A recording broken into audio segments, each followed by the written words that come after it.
What would you like to see in the center of your town? Don't you think it'd be nice to have like ground floor retail and a couple of stories of residential on top of that, right on the main street? Don't you think that'd be great? That's, you're being directed. What this is directing a group of people to a predetermined outcome while giving them the impression that it was all their idea. Aren't you smart? You came up with this plan all on your own. Don't you love it? Right? That's the way they do it. And what are they using? They are using the Delphi technique. And this was developed by the Rand Corporation post-war, post-World War II, Cold War. It is a mind control technique. And it is being used by your government right now all across the United States. I don't care how small your town is. I don't care how big your city is. This plan is being sold to you using a mind control technique. It does not allow for dissent. This is very big when you think about it, because we're the United States of America. What separates us from nations that don't have freedom? We have the right to dissent and not find ourselves in jail. We have the right to speak up and speak out. For just a minute. Now, just a minute. I don't know if this is happening to you, but all around the country, including in my town, they're bringing armed men into meetings, men with guns. They're police officers. And they will run. I've had cops chase me as I'm holding a mic and talking about a plan. Chase me down the aisle. I'm like, what are you going to do, arrest me for talking? Yeah. Welcome to the United States. Neutralizing the opposition. And what's the other part of that? Neutralize and convert. Neutralize and convert. This is a huge propaganda plan. Huge propaganda plan. So, in case you think I'm making this up, I got to show you this. This is Rescue Mission Planet Earth, a children's edition of Agenda 21. A children's edition. It's so cute. It's got lots of pictures in it by the children of the world and Boutros Ghali of the UN. And there's a little piece in here. This is just so great. I love it. It says, the planet groans every time it registers another birth.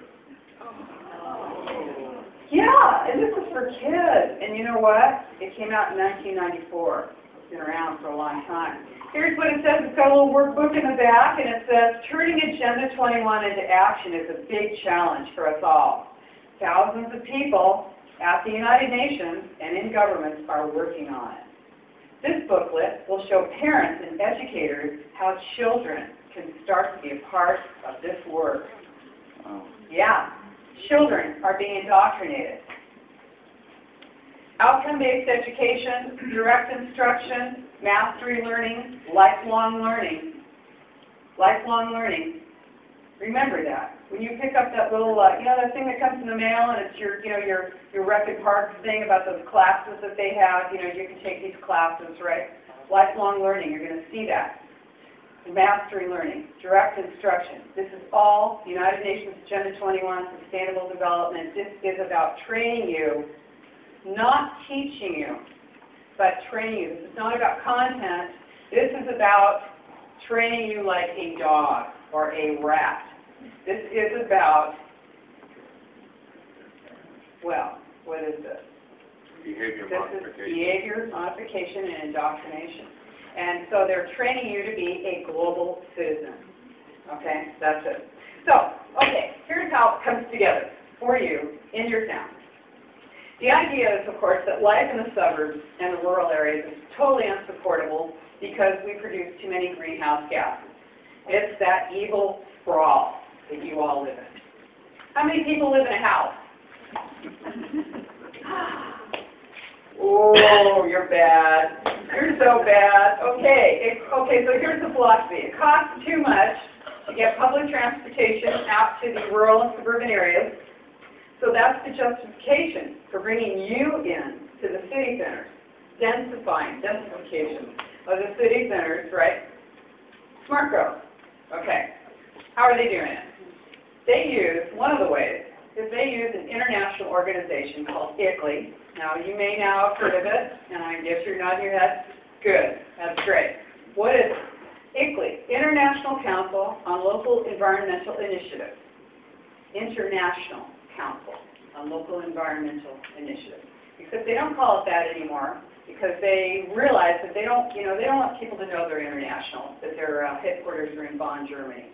So they changed their name to ICLEI, ICLEI, which stands for nothing. And then Local Government for Sustainability. Now, they are a non-governmental organization. They were created to implement Agenda 21 worldwide. That is what they were for. They were UN-sponsored. It is a stealth organization.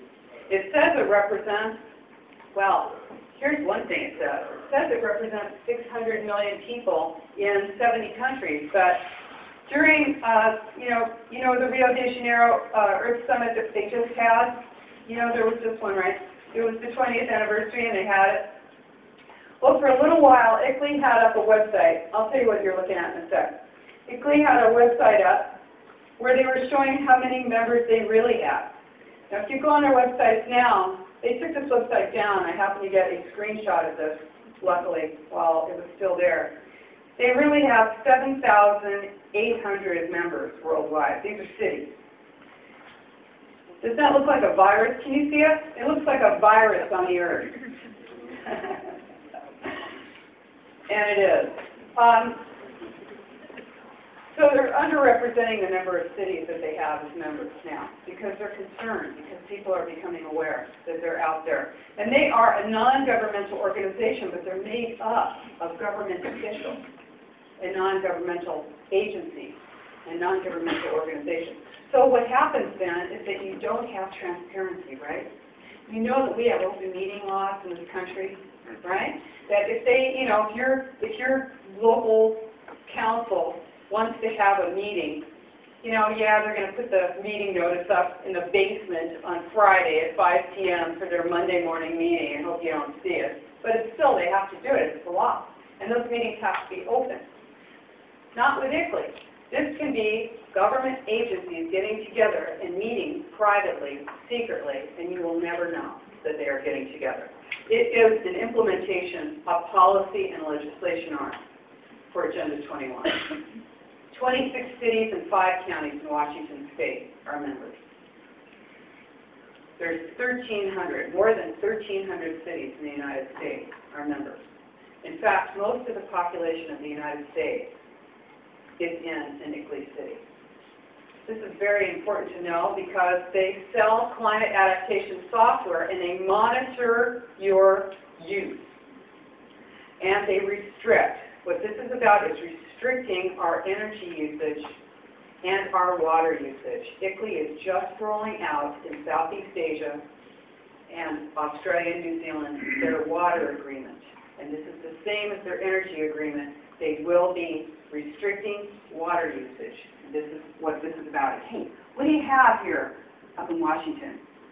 Water, a lot of water, right? I mean, come on, they're doing it in Canada.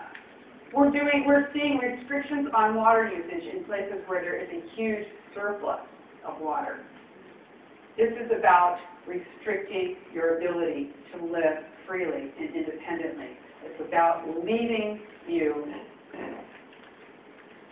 in a position where you are desperate and you're dependent on government. So that's what it's about. So you know what? I was thinking about this, and I was saying about the Kyoto Treaty. Now you know about the Kyoto Treaty, right? We didn't sign on to it. The U.S. did not sign on to it. But 1,055 United States mayors did. Yeah, even though they didn't actually sign the agreement, they made the agreement. And Kyoto is about sprawl. It's an anti-sprawl agreement. That's where you live. You live in sprawl, okay? That's against you. Your mayor signed on to it. And let's see, Bremerton, as a matter of fact, signed on to it. Kerry Bozeman signed on. I was thinking about this. I thought, wow, Kyoto Treaty, that's about restricting usage and about, lowering your greenhouse gas emissions. And I thought, well, it's a worldwide agreement. Which country lowered their greenhouse gas emissions the most? Which one restricted and lowered their greenhouse gas emissions the most out of all the nations? Which one did? U.S. No, you're kidding me. No, Latvia. Tiny Latvia. Cleveland desperately to the edge of the former Soviet Union. Tiny Latvia, which is known for what? They shut off their heat. They shut off their heat in the winter with one switch, right? You're living in one of those concrete blocks. They just turn it off and there ain't no heat. Right. So what else are they known for? Their human rights abuses. So what does that tell you? You too can have very low greenhouse gas emissions. All you have to do is easy, right? Okay, the EPA, your Environmental Protection Agency, calls ICLEI the International Agency for Local Government. They call it the International Agency, the International Environmental Agency for Local Government. Your government is recognizing this group as being a representative of themselves. Now, in your county, your city planning department, you're going to see this book, and it's called the Local Agenda 21 Planning Guide. Your planners are going to say they don't know what you're talking about. I've never heard of Agenda 21. I don't know what you mean. You must be crazy. You're one of those right-wing Tea Party types, aren't you? Thank you. Yeah. All right. No. The truth is, they may not know what it's called. They might not have seen the book. They are implementing the plan. The problem is, you get this thing called cognitive dissonance, where people know, they listen. When they know the facts and they don't change their policies, then they're committing a crime against our nation. I say we should have Nuremberg laws for planners. Yeah. Hey, all right. You know, I mean, come on. If you're doing something, you know, that thing where they say, well, if I don't do it, somebody else will. Now, that went out in about 1945, didn't it? Or how about, I was just following orders? Yeah. 1945, that one took a dive, didn't it? We don't accept that. Nuremberg laws for planners. So, what's the goal of all this? Using the green mask of environmental concern. The two parts of Agenda 21 are imposed, and that is smart growth, there's urban and rural, okay? Smart growth, which is moving populations into concentrated city centers and restricting your mobility so that you could be more easily monitored, managed, controlled, and surveilled. And the other part of it, which is the wildlands. And that's getting people out of the rural areas, blocking access to our wilderness roads and to our resources, of course, and shifting property ownership, right, from private to public. Yeah, and this is definitely part of it. So this is how they are doing it.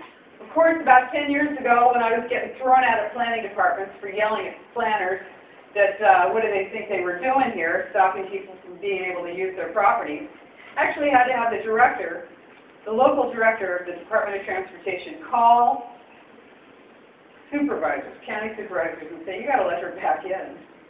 You got to talk to her. We know you threw her out of the planning department because she was making a scene in there, but you got to talk to her. Can you imagine getting thrown out of a planning department? I'm sure you can. Some of the best of us have been thrown out of planning departments. Yes, this is it. Your government is standing between you and the use of your property, and there is full intent and knowledge at that planning department. Most states, and here's why. Most states require comprehensive or general plans, and you do require them here in Washington. It's your Growth Management Act from 1990, right? Right. What does it require? Smart growth. This is an Agenda 21 plan. Okay, I don't care what you call it. I told you it doesn't come with flashing lights. That is what it is. This is what Agenda 21 looks like. You're not going to see those words, but this is what it looks like. It looks like the Growth Management Act of 1990. Okay, now it is a blueprint. This is a blueprint for your housing, transportation, and business development. It's sort of the, kind of the wish list thing. It's kind of the plan. for your area, whether it's your city or your county. Now your zoning may not come in, may not be the same as that. In fact, it very often isn't. But what they're going to do is, if your property is zoned something else, and they have general planned your area for transit-oriented development or mixed use or high-density development, I don't care what your zoning is, it's out the window, because this is the preferred design for development for United Nations Agenda 21 Sustainable Development. And I'll show you what it looks like. This is the general plan. You can't see it, but this is the cover of the general plan for Marin County, which is the county next to my county in California. Right here inside of the general plan, there it is. Now, is it only in Marin County? No, no, no. It's all over the United States. You may not actually see the logo, but you'll see the three words: environment, economy, and social equity. And what happens is that the federal and state transportation dollars come through your metropolitan planning organizations, right? Now, and councils of government. There's over 500 of those in the United States, and there are 14 in Washington. So this is how it happens, through money.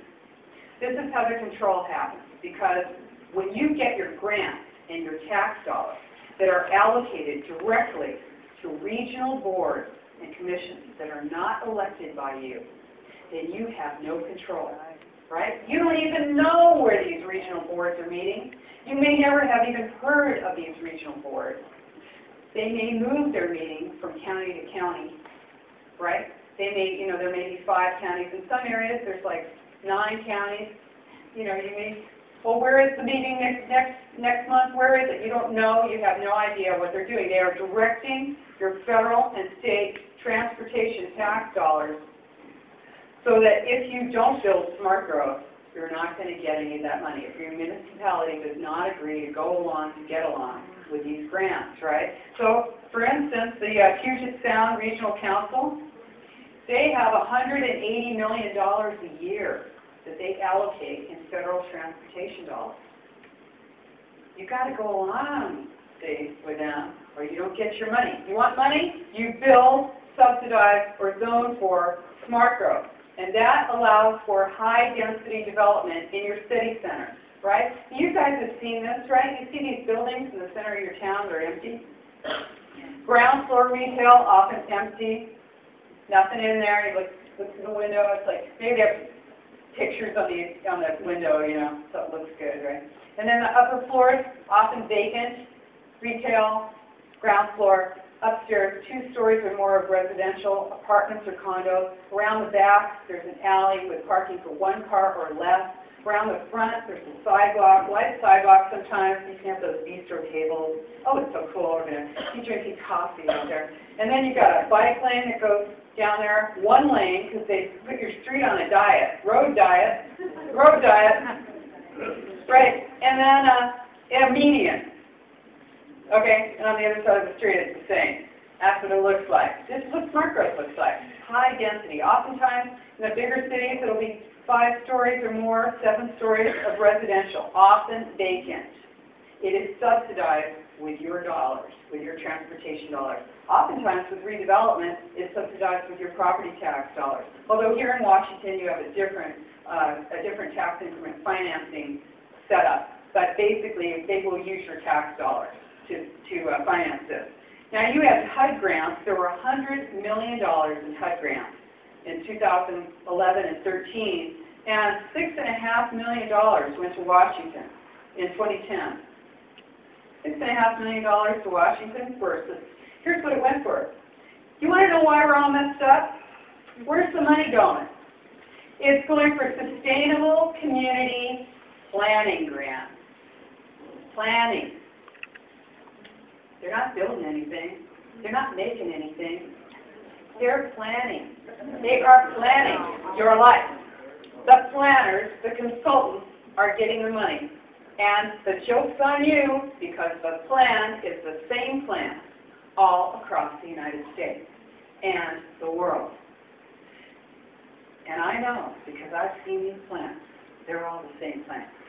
Okay? Whether it's the San Francisco Bay Area, One Bay Area plan, or whether it's the Hanoi Capital Region 2030 plan, Hanoi, Vietnam. They are the same plan. And we are paying for that plan over and over and over again, millions of dollars for that plan, and they're all the same. Concentrate all of our development in the city centers, and I'm talking about not just within the growth boundaries. I'm talking about in restricted, narrow areas that are along transit corridors, whether you actually have transit or not. And this explains why all that money is going down the toilet for your light rail.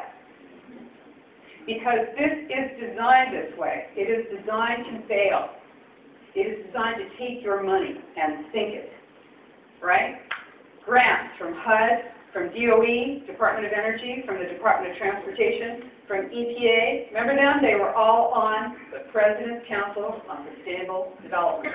All of them. You see those climate action plans, shoreline management plans, visioning for sustainable development, livable communities, right? Complete streets, transit villages, public-private partnerships. This is what it's about. Because you know what? This is, like I said, they break your jurisdictional boundaries, right? Because oftentimes it'll be part of a county. It's not even the whole county, right? And then they will direct your money, your tax dollars, to that crony partner who's going to build something that doesn't pencil out. High-density development doesn't pencil out because how many of you live in it? How many of you live in an apartment over a shop? Raise your hand. Oh, there's nobody raising their hand. Right. I see that a lot all over the United States. People are like, no, we're not raising our hand because we don't live there because we don't want it. But that doesn't matter because that's where your tax dollars are going and that's what the plan is. They are telling you. These are unelected boards and commissions. It is a shadow government. It is being sold to you as an economic driver. Oh, you want to compete? You got to be in a region because, you know, we can't have one city fight against another city. No, we have to work together in a region. And then you have regional government. So that means that your county and your city is a rubber stamp for your regional government. That's right, because you know why? What is it? Puget Sound Regional Council. It's 4 counties, right? King, Pierce, Snohomish, and Kitsap. And 72 cities. 72 cities. On that regional board, oh, let's just imagine that the first 72 people in this room, you've got a voice for your city. You're sitting on that regional council, right? Yeah. How much voice do you have? None. You don't have a voice, right? This is consensus. This is government by consensus. They are delphing the regional council. You have no voice. This is what it's about, okay? So, and don't forget, when you go into those visioning meetings, you're visioning on somebody else's property. They're probably not even there, right? They didn't get invited to that. Come on down to our Vision 2040 meeting. No, they're not there. They didn't get invited. This is it's called the New Urbanism. It's anti-rural. I was just in Maine. I just came back from Maine. In Maine, I looked at the Earth First, Maine Earth First website. It says visualize industrial collapse. Yeah, right. I love that, don't you? Visualize industrial collapse.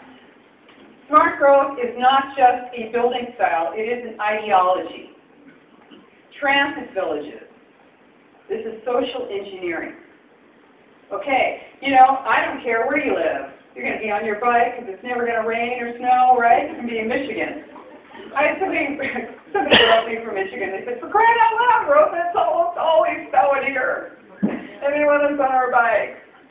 It's crazy. Yes, the plan is crazy. We are not crazy. Okay? We are not crazy. This is global. Okay, we live in the U.S. City, county, state, and fed, right? You get to elect all those people, city, county, state, and fed. This plan is global, regional, neighborhood.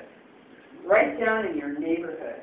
Right down in your neighborhood association. This plan farms people who are willing to go along to get along, who for a little pat on the back or a little maybe, I don't know what they get, they actually will run your neighborhood association. In fact, right over here in Seattle, they have the Department of Neighborhood. Yeah, and they actually hired consultants to run neighborhood associations because, you know, we don't want it to be messy with you maybe raising your voice, maybe talking about something that we don't want to. You talked 5 minutes ago. It's not your turn. Oh, we already know what you think. We're going to ask these people what they think. They stack the meetings. They pack the meetings. Those visioning meetings, they are full of government employees. They are full of consultants. They are packing these meetings, and then they can say they have buy-in, community buy-in. Never has the opinion of the populace been so heavily solicited and so mightily ignored. This is the plan, to make you think that it's all your idea. You walk away from that meeting and you think, am I the only one who didn't like it? I don't feel so good about this, but I didn't really want to say anything because, you know, I didn't feel comfortable raising my hand and saying, does anyone else see that the emperor has new clothes, no clothes? You know, how comfortable are you? That's what they use. They use peer pressure. They use shame. They use embarrassment. And you will not have the nerve to speak out against this. Now it gets a lot worse. It gets worse. Because why? Because you know we got 50 states. You thought we had 50 states, but no. We now have 11 mega regions. Right. Okay? Yes, 11 mega regions. Now, here you go. It's not like the U.S. got chopped into 11 pieces. No, no, no. It isn't like that at all. What it is we have certain huge pockets of high population density. In fact, this only covers about 26% of the United States, right? And the whole rest of the U.S. is considered to be underperforming wildland. So, 26% of the landmass, all right?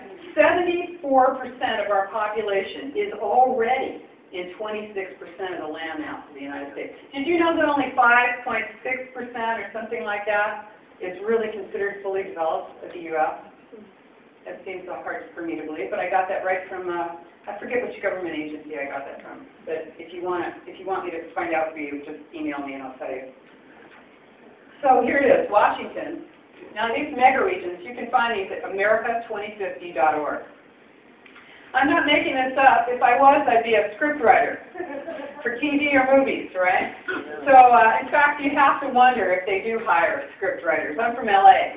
You know, back in LA, you know, when I was a kid, I would, you know, walk up and down the canals in Venice, and you'd hear everybody clacking away on their typewriters and writing scripts, you know. You just imagine they're writing scripts on this stuff, and this stuff is straight out of some kind of science fiction movie. Because Washington is in a Cascadia mega region, 34 counties, 49,000 square miles, 8 million people. Okay? It's part of Washington, part of Oregon, and part of Canada. The Southern California mega region includes part of Mexico. That's right. We're talking about breaking jurisdictional boundaries. Okay? This is, now, high-speed rail is a building block, the number one building block for this plan. So when you see these ideas for, you know, we're going to have high-speed rail, you're going to have to spend, you know, 1/4% sales tax from now until 2,300 or something, you know, 2,500. It'll be the year 3000 before we get this thing finished. You know, it's not about actually creating this. It's about creating the philosophy for it so that then they can justify moving people. Why are they building buildings that no one's in? These are the buildings. These buildings are the hardscape for your future poverty.